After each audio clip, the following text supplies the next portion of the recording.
और अपने देश में इसलिए ज्यादा है क्योंकि हिंदुस्तान में एक खास चीज है कि एक दूसरे का गला काटे बगैर वो सोचते हमारी उन्नति नहीं होगी। ये सब दूर दिखाई दे। एक दूसरे से प्रेम करने से हमारी उन्नति होगी ये हम जानते नहीं, इसलिए हम एक दूसरे को गले काटने में लगे रहते हैं। फिर जो ऐसी लोग मदद करते हैं गुप्त रूप से उनके पास हम चले जाते हैं कि चलो इनकी गर्दन काट दो, उनकी गर्दन काट दो, इतना पैसा ले लो। तो ये जो गंदी विद्या है इसका एक ही इलाज है, पहले आत्मा को प्राप्त करिए। आत्मा को आप प्राप्त करिए, फिर आप समझ जाएंगे आपको कोई छू नहीं सकता, कोई गंदी विद्या आपको छू नहीं सकती, कोई आप पे हाथ नहीं लगा सकता। ऐसे अभी 2 आदमी आपसे बता रहे जयपुर में हमें मिले जिन पे बड़ी गंदी विद्या का उपयोग हुआ था, बहुत बुरी तरह से, और दोनों के दोनों बिल्कुल स्वस्थ हो गए। और डॉक्टर नहीं समझ पा रहे थे, कोई नहीं समझ पा रहा था कि उनमें क्या, उनकी सांपत्तिक स्थिति भी एकदम खराब हो गई थी, शारीरिक स्थिति भी खराब हो गई थी और बिल्कुल मरगिल्ले स्थिति में थे, लेकिन वो एकदम उठ खड़े हो गए क्योंकि उनकी कुंडलिनी जागृत हो गई। इसका इलाज ही है। पर हम लोगों पे बड़ा ये है, तंत्र विद्या में हमारा बड़ा विश्वास है कि जो गंदी विद्याएं करते हैं ऐसे आदमी कोई आ जाए तो पहुंच जाते हैं, औरतें खासकर। इस चक्कर में जब औरतें पहुंची तो हो गया सत्यानाश, उनके पति का भी होगा।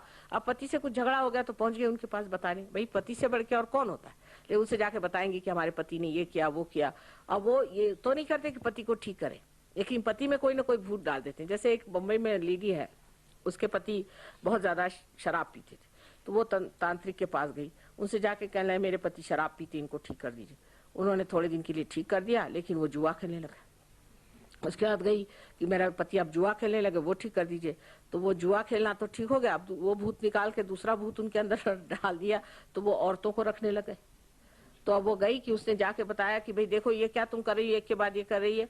उसके बाद उसने देखा कि तीनों की तीनों काम वो करने लगे और वो स्वयं औरत पागल हो गई। जब तक उनको रुपया पैसा भरते रही तब तक ठीक है, और नहीं तो वो आपको पकड़ते हैं। पर उनकी भी कोई, उनको भी भगवान नहीं छोड़ते। ऐसे जो लोग तंत्र विद्या करते हैं इनके 7 जन्म 7 बच्चों तक पुश्तन पुष्ट 7 उनका नुकसान होता है।